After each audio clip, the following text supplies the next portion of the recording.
What's up everyone, my name is Gary Blackwood, welcome back to the vlog. Today we're going to do something a little different. I am just fresh off of a 25-50-100 session at the Commerce Casino in Los Angeles, and today we're going to go over that session, playing a lot of big pots. These are my insights into the hands we played. Let's get straight into it. We're going to start out very early in the session here. Dr. H is limped in for $50 in the hijack. I'm in the small blind with King Jack of Spades and put in the raise. I make it $250 to go. No straddle this hand. We're 200 big blinds deep here, so I go for a slightly bigger isolate size. He makes the call, and we see the flop come down Queen 10-6 rainbow. I've got an open-ended straight draw, backdoor flush draw, and an overcard. Very easy c-bet for me. I bet $200, and Dr. H pops me. He makes it $550 to go. Don't love being out of position here, but obviously nothing else we can do other than make the call. 5 of diamonds on the turn. No help to me. Flush draw now possible, but he just rarely has diamonds here. He's not limp calling hands like Queen 10 suited. He's not raising the flop with a hand like Queen 8 of diamonds, so I don't think it reduces my outs now that the flush draw is possible. I check to him and he bets out for $1,200. Big bet dollar wise, but it's only 2/3 pot and we're drawing to the nuts and my overcard is live.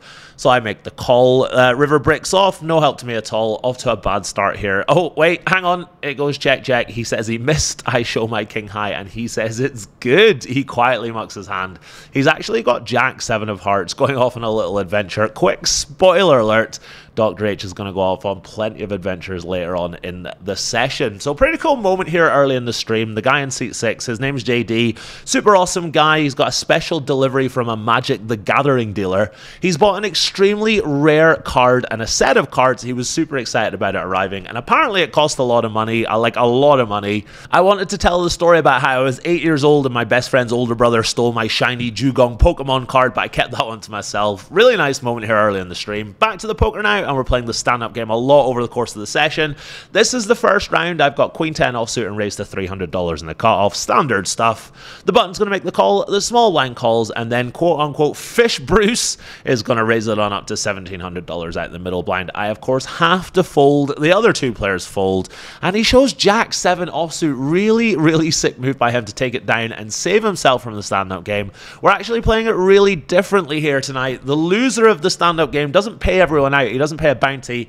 They actually splash the pot for the next hand. So if you lose the stand-up game, you put $1,000 in for the next hand dead, which is kind of cool, because if you lose, then you can still win your money back, which is kind of nice. You get to break even for the stand-up game. It also creates a lot of action for the next hand. Very nice variant to the stand-up game. Speaking of crazy action, this next hand is insane. So before we see it, quick backstory. The guy Harry on the button had a bit of an argument with a dealer. I won't get into it, but he was clearly very steamed up. It falls to him here on the button, and he just open shoves for 11.5k with Jack 9 suited. This is not a 3-bet jam or a 4-bet jam. He just open rips it for 11.5k, which is kind of crazy. Now we're still playing the stand-up game here, but it's not like he's heads up. You know, there's 4 or 5 players left, so this is a bit of a psycho play. He's clearly steamed up. Fish Bruce wakes up with pocket 9s from the small blind. He's of course safe from the stand-up game, but he can't fold given the dynamics. He makes the call with the pocket 9s. There's a 23k pot out of nowhere, and there's a Jack in the window. This last 9 is dead as well. No flush draw for Bruce on the turn, so Harry is going to stack Fish Bruce here and win this massive pot in the process. I've never played with Harry before, so I'm not sure if he's still steaming after winning or if he's going to calm down. It's going to be quite important when we play a hand in a few minutes time. But next up for me, the stand-up game is still on. BMSH has raised to $300 from the hijack. It falls all the way around to me. I am one of 3 players left standing. I've got Queen 6 offsuit, never defending this normally. But with 3 left in the stand-up game, is this a call? Is it a punt? I think we have to call, to be honest. I'm going to be out of position versus both the other guys I'm left with in about 2 hands. So I decide to make the call here. We go heads up to the flop. Ace King 6 with 2 diamonds. The c-bet comes in for $400 from BMSH. Would just fold here if there's no stand-up game. But again, stand-up game things. And I do have the 6 of diamonds. I think we kind of have to call here. The turn is the Queen of diamonds. Gives me 2 pair. I check to the razor. And he very, very quickly checks back. This is really important. He can for sure check back hands like Ace Queen and King Queen here, but he never snap checks them on the turn, so I'm really confident that I've got the best hand. The river is a 7, bricky looking card. Clear value bet for me now. I decide to bet a size that I can fold versus a raise on, i.e. if I bet and I get raised, I can comfortably fold. It also gets me value for when I'm ahead. So I bet out for $1,000, and he calls very, very quickly. I'm still confident I'm ahead. I announced 2 pair. and then he also announces 2-pair. He turns over ace-7 of spades. This is the only river where I value time myself. I sucked out on the turn, but he re-sucked out on the river. What a game that we play. My winning start to the night with that king high has been eradicated after this hand, but I am going to save myself from the stand-up game. Not long after this, I'm in the cutoff with 8-6 of hearts and limp in. Now, I want to get my VPIP numbers up a little bit so I can get invited back to games like this. So when I'm in the stand-up game, I like to do a little bit of limping with semi-connected hands. Only when the right people are in the blinds, though. I think it's really important that we don't just start limping relentlessly. I won't go too much into my strategy of who's in the blinds, who's not, etc. right now, but I limp in here for $100, given we're playing 25, 50, 100. The button makes the call. The big blind makes the call as well. The straddle checks. We're going 4 ways to the flop. It's queen, 7, 7, rainbow. I've got 3 to a straight flush, so I take a stab for $300. I've actually got the best hand here. How sick is that? Everyone's got absolute trash. My 8 high is actually ahead, and everyone folds. I wasn't to know that, so I'm very happy to take it down here and save myself from the stand-up game. Alright, next up, Harry limps in for $100. JD calls in the small blind. He's still in the stand-up game. Heads up with Big Rookie, who also calls. I'm in the straddle and look down at King Jack offsuit, and I put in the raise to $600. Very easy raise for me here, of course. The small blind and the big blind are dead money, so don't need to go too big here. Harry makes the call. I know he's loose, so I'm okay with that. And as expected, the other 2 players just fold. We go heads up to 10, 9, 7 with 2 diamonds. Decent flop for me here. I've got a double gutter, 2 overs, and backdoor diamonds as well. This is a kind of hard spot to play out of position, though. If we bet the flop, do we barrel the bricks on the turn? What if the board pairs? All that stuff. So I decided to try and kind of pot control here with my king high and checking all over to my opponent. Harry's going to take a stab here. He throws out a teal 1k chip. Raising here out of position seems kind of crazy. Going to reserve that for hands like ace-8 of diamonds and king jack of diamonds, those types of hands. I'm going to just call here. It gets tricky to play on turns, but pot controlling, I think, is the play here. We see a lovely king of spades hit the turn. Queen jack gets there, but we're now beating all of his like 7-5 suited type hands. Again, I check. Happy to see my opponent just check it on back. Gonna value bet a lot of rivers here, but an annoying 10 rolls off. I think betting really small or check calling are our options here. I don't think we can bet big. I go for the check call. Harry bets out, and he bets pretty big. He goes for 3.5k. I was happily calling, but versus this massive bet, I'm really not loving life now. I think about it for a little while. Really don't love it, but I think we have to just sigh and call here. He's got 10, 9 of spades. Little surprised to see that, to be honest, given he's checked back the turn with 2-pair. It's worked out really nice for him, though, and he scoops in this pot worth $10,000. I don't have much of a read on Harry, so I don't know if he's a regular bluffer or if he never bluffs, but given the dynamics of him being a little tilted, I'm kind of happy with the call. He just happened to have it this time. Down about 6k or so here, got off to a great start winning with King Jack, and then down 6k after losing with King Jack. Pretty interesting hand up next. Big Rookie is going to raise to $400 on the button. It's a pretty big raise here. It's 4x. I'm in a small blind with Queen Jack offsuit. I can't 3-bet. I don't really want to fold. I don't love it, but I think call is the right play here. Rookie's raising range will be relatively strong. He's not gotten a 2 out of line yet, but the guys behind, they'll call with hands like Queen 3 offsuit and shit. They're really loose passive. I think call is the best play. Any bigger and we would just go ahead and fold. We go heads up to the flop. It's Queen 4-3 with 2 spades. Top pair, never a bad thing. Rookie blasting a c-bet of $800. I'm just sitting here thinking, why the fuck did I call this pre-flop? What am I getting myself into here? I, of course, make the call, and we see a 4 roll off on the turn. Kind of happy to see Big Rookie just check it on back. River is a 5. Some straights get there, but I think when the turn goes check, check, we're really targeting hands like pocket 7s, 8s, 9s, 10s, all those types of hands. Very clear value bet. I bet out for $1,400, and we see that Big Rookie just says ace high. He doesn't waste too much time in folding. Pretty fun hand because of the 4x pre-flop open. A bit of a loose call pre, but I think it's definitely the right one, particularly when we're not paying any rake today. Next up, I'm in the cutoff with King 5 of hearts and raise it on up to $300. This is a little bit loose, but hey, sue me. Both the big blind and the straddle are going to make the call. We go 3 ways to the flop. It is 8-6 deuce rainbow. Not a great flop for me here, but my hand unblocks ace high, and we have some nice backdoors. A hand like King 3 suited doesn't have enough backdoors going for it, but King 5 suited has just enough backdoor ability going for it. So I decide to c-bet for $400. Just very quickly, King 5 suited can turn flush draws as well as King 3 suited, but King 5 suited turns more straight draws and therefore turns more equity, and therefore we can barrel it more often, which is why I like to bet that more than a hand like King 3 suited. I c-bet for $400, and Dr. H is the only player to make the call. He's a very loose player, but when the jack Jack rolls off on the turn, he shouldn't really have much Jack X at all. Hands like Jack 9 offsuit are going to call pre-flop, but they're not going to call on the flop. So I decided to put a ton of pressure on him here. I bet $1,600. I actually thought it was an overbet in-game, but it's just under pot, as we can see here. Playing live is hard, counting up the size of the pot. No harm done, though, because Dr. H mucks his hand. He actually had ace-deuce offsuit for bottom pair. This is the exact type of hand that I'm trying to make fold here. Remember, you know, he's got a lot of these types of hands on the flop. We unblock a lot of his folding range. We've got king high. And he doesn't have very much, he doesn't have any Jack X really here, and we have a lot of Jack X. A lot of our bets here on the flop are going to revolve around being able to turn straight and flush draws, which means the Jack is a really good turn for us, so we get to barrel a little more relentlessly.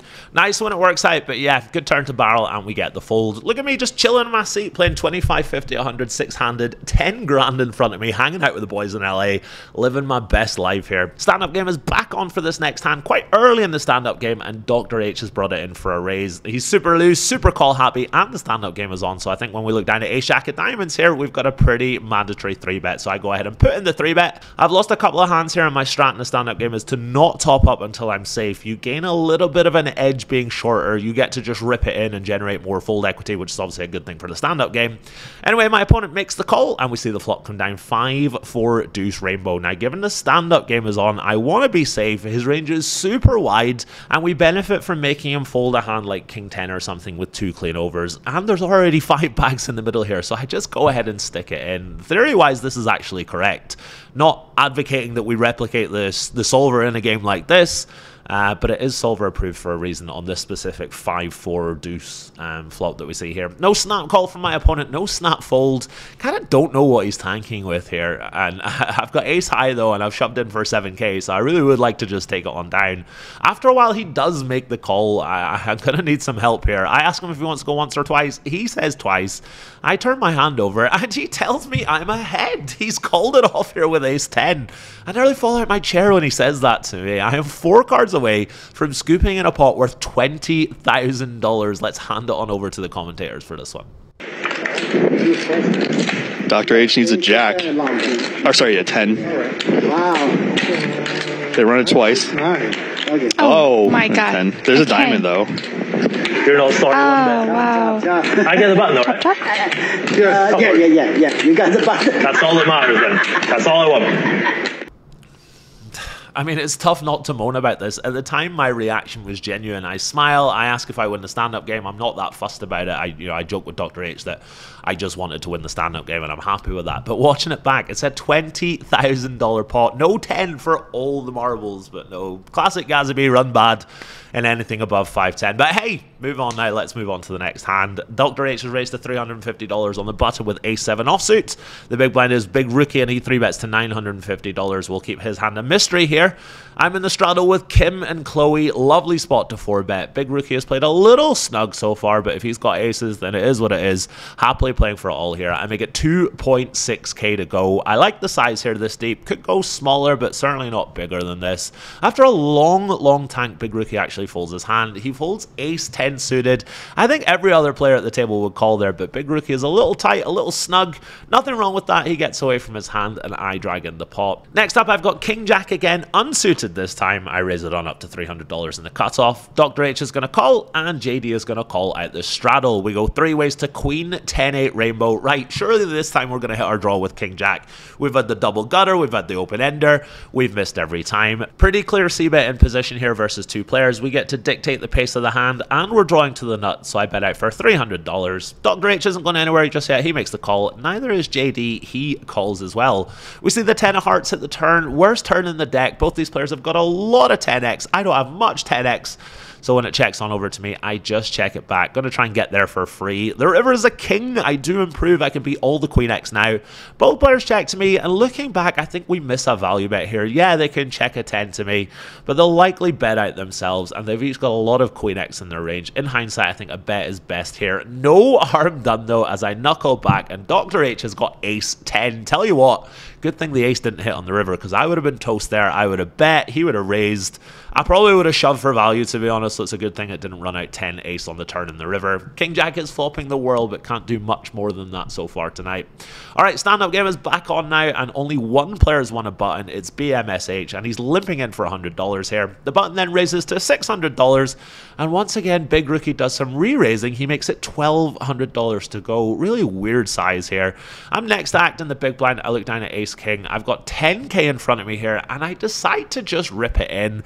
Any deeper, I'd make it like 2.8k to go, but as well as that, there's been a raise and a re-raise. I don't mind just ripping it in, collecting the 2k in dead money, and saving myself from the stand-up game as well. Let's reveal the hands here. BMSH has got Ace King. The other two guys have got meh hands. I'll surely be chopping this one up. Nope, wait, he folds. I don't blame him. It's the 4th or 5th bet going in pre-flop, so I don't mind the fold here from him, to be honest. The other two guys, of course, fold. I have to show from the stand-up game, and BMSH doesn't look happy, says that we'd be chopping. I'm happy to just take that variance-free 2k or so here and be safe from the stand-up game as well. 2 minutes later, and Dr. H raises to $350 from the hijack. He's not safe yet. The cutoff is going to make the call. He's also yet to be safe, and I look down at Ace Queen in the small blind. Beautiful squeeze spot. I make it $1,500 to go. Don't want to go too big here because I know Dr. H will likely call really wide, but if we price him out, he's not going to make the call. Sure enough, he does make the call. He says he wants his button, and JD gets out the way.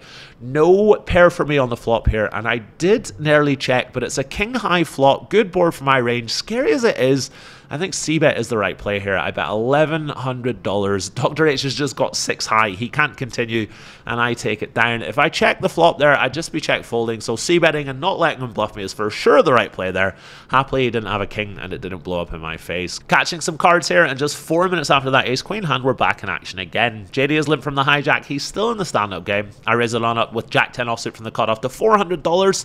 This is the bottom of my isolating range here. He makes the call, and we see the flop come down 8-6 deuce with 2 diamonds. He checks to me, and this kind of connects well with that low middling limping range that he's going to have here. So even though we've got nice backdoor straight draw potential, I'd rather have a diamond in my hand. I decide to just check it back. Turns a queen to give me the gut shot. Now JD bets up with $300. I think honestly this is a big sizing tell, a block bet to try and get to the river or to showdown with a third pair type hand. If I have no equity, then it probably works. I probably just let it go. But given I've got the gut shot, I decide to make a play here. I make it $1,300 to go. My read is perfect here because not only does he have third pair, he's going to fold third pair as well, and I can scoop in this pot. Really nice when a plan comes together like that, but it's only a play that I can make with equity if I've got, you know, no gut shot or anything like that. It's just a little bit too loose. Catching some cards now and starting to build a stack. I've got 15k in front of me here when I look down at ace-5 suited in the hijack. I raised to $300. Stand-up game is on. I'm safe, of course, but Bruce is in the small blind and he's also safe, so a little concerning when he puts in the re-raise to $1,400 here. He's also been playing a very nice, snug tag style, and I don't think he'll be going after me super light here. I really want to just fold this, but you don't get invited back to live streams if you fold the ace-5 suited in position versus 3-bet. So I go ahead and make the call. Completely opposite flop of what we wanted here. It's all hearts. Bruce checks. I have no interest in stabbing here versus a player like Bruce.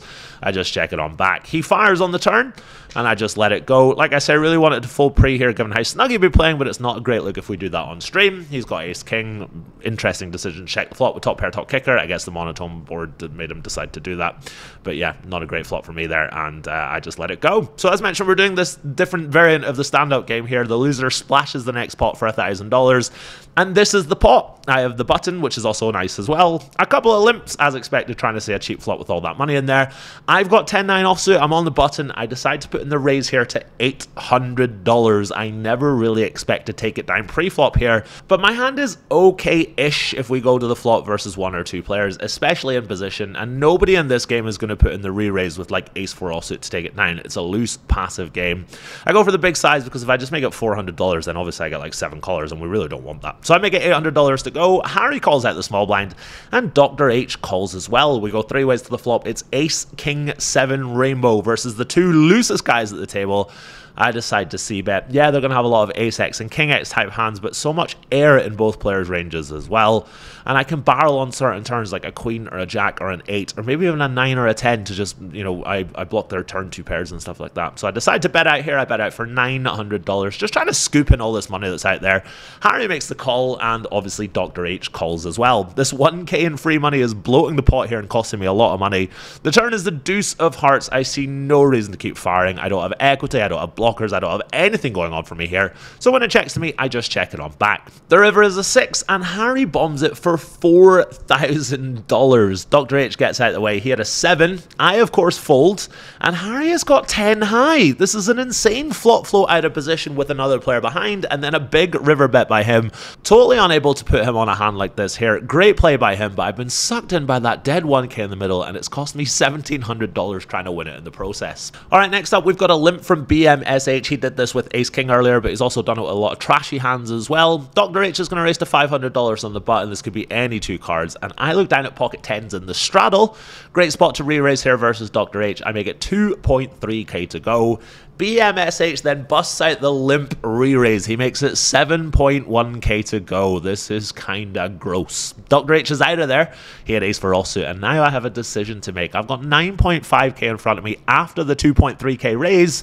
So this is a 7.1k raise from the limper. It's essentially going to put me all in here. I'm never calling, so I have to just shove or fold. I'm not really thinking that hard about this spot, to be honest. I'm like 95% plus sure that I'm going to fold. I'm just kind of lamenting the fact that I put in 2.3k and I have to kiss it goodbye with my pocket 10s. In the end, I do, of course, fold, and my opponent is nice enough to show me that he had pocket kings. Bit of a relief as I pat myself on the back here. Really didn't want to see ace king there. That would have kind of sucked. Between the splash pots and these pocket 10s, I've lost back almost 4k in the last 15 minutes or so. Kind of tilting, to be honest, and now stuck 7k or so again for the session, which is actually going to become 8k as I lose the stand-up game. I have to sweeten the next pot by $1,000. Gosh, this is not going well out of nowhere here. I'm going to pick up ace queen here first to act for the splash pot and raise it on up to $500. Obviously want to raise bigger because of the 1k in there, but we're under the gun, so we can't go absolutely massive. If I'm like in the cutoff for the button, I'd probably raise a little bit bigger than this. The button is Fish Bruce, who's going to put in the re-raise here. He makes it $1,500 to go. I really don't love this. Yeah, he could be making a play at the dead money, but like I say, he's been playing kind of tight, kind of snug so far, so I'm a bit worried that he's got a monster here. Graphic isn't quite right here. I've only got about 7k behind at this point. Didn't top up yet, and I decide he's probably making a play at the dead money. I've got good blockers and a good hand. I move all in for 7.5k total.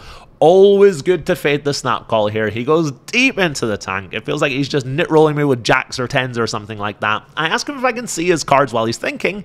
He obliges and shows me that he's got ace-8 offsuit. Right, come on, buddy. You're never calling it off here. Let's go. It takes him a while, but he does eventually let it go. No idea what took him so long there. He couldn't have seriously been considering calling it off there. It is so sweet to lose the stand-up game and win it back in the very next hand with about $1,700 on top as well. We are back in the game here, boys and girls. The game is winding down now, kind of close to the end of the stream, but hoping to get some action here with ace queen on the cutoff. I raised to $300. Harry calls in the small blind, and BMSH calls as well. We go 3 ways to ace king 8 rainbow. Great start for me here with top pair and the best kicker. I throw out a $500 c bet. Harry calls in the small blind, and BMSH folds his hand. He's got 10-9 of clubs. Nice backdoors there, but there's nothing really he can do. The turn is the 5 of spades. Flush draw now possible, but we're still good here almost always. Nothing really changes on the turn. So I bet again, this time for 1.3k. This pot is getting a little juicy now, as Harry thinks for a few seconds and makes the call. The river is the deuce of clubs. Very little changes again. If I was ahead before, I'm probably ahead now. So I bet out for 3.3k, going for that thin triple barrel value, trying to get called by worse top pairs. Harry immediately says that he turned the nut flush draw. He's definitely not calling when he says that, and sure enough, he shows us king 3 of spades as he mucks. Lots of outs for him there. Thankfully, though, it bricks off, and I'm able to hold and scoop in this nice pot. Not long left on stream here. I'm down to play forever in this game, but some of the guys have got other commitments. Next up, I'm on the button with jack 9 offsuit. I raise it on up to $300. Harry calls in the small blind, and JD calls in the straddle. We go 3 ways to queen 8 deuce rainbow. I've got a gut shot to the stone cold nuts, so I see bet for $400. Harry is going to call. The other player folds, and we see the 3 of diamonds hit the turn. Harry can call the flop here with ace high. Even hands like king 10 offsuit, low pocket pairs, and crucially, I've got that gut shot, so I decide to bet again, this time for $1,100. Just trying to fold out those hands a tiny bit too small here in hindsight. I think $1,300 or so would be preferable. Harry again makes the call, and we see the 4 of hearts roll off on the river. I decide against firing that third barrel this time. I think if he calls the turn, he's not folding the river. I wave the white flag, and he announces that he's got an 8. He probably wasn't folding at this stage stage of the day, so I'm happy I didn't triple it off there. There's a $4,000 pot going his way. A 10 would have been nice there, but you can't get there all the time. You gotta miss sometimes. On to our final hand of the night here. The cutoff is raised to $400. The button makes the call, and I think we've got a clear squeeze here in the small blind with King Queen offsuit, so I bump it on up to 2.1k. Pretty big squeeze, but it's a 4x open and a call, so I think we need to go a little bigger here. JD is going to make the call, and Big Rookie folds his hand. He's got pocket sixes. He'd be spewing here as he sees the flop come down 6-4-4 with 2 diamonds. He would have flopped the full house. I really don't love it, but JD will have a lot of ace high hands that will have to fold on the flop here, so I bet out for $2,500, trying to make him fold, and delighted to see that he does let it go. I actually had him beat here. He had King Jack of Hearts, but I wasn't to know that. I was just waving the white flag if he called on the turn. The game is going to go three-handed now, and we play a few more hands. Nothing else really happens in those few hands. The end graphics have my VPIP as 38%, pretty good, but unfortunately the winnings at the end are off. I lost 2.7k. The issue is that they had me as winning that ace jack versus ace 10 hand. They had me as winning it outright, but we actually chopped it, as you know. As for the stream itself, I had so much fun. The very professional stream, great group of guys. Really enjoyed playing on stream. I think I played quite well overall. One funky bluff on the button with that splash pot when I had 10-9. One massive cooler to chop with ace jack versus ace 10, and lots of really interesting medium-sized spots. I'm going to tap the table here. If you've enjoyed the video, please do click the sub button. Next up will be episode 2 of this 2-part from LA, where we've got some very, very spicy hand histories to come as well. So thanks very much for watching. Until next time, take it easy. I think this is honestly a big success. It's so weird, but I love it.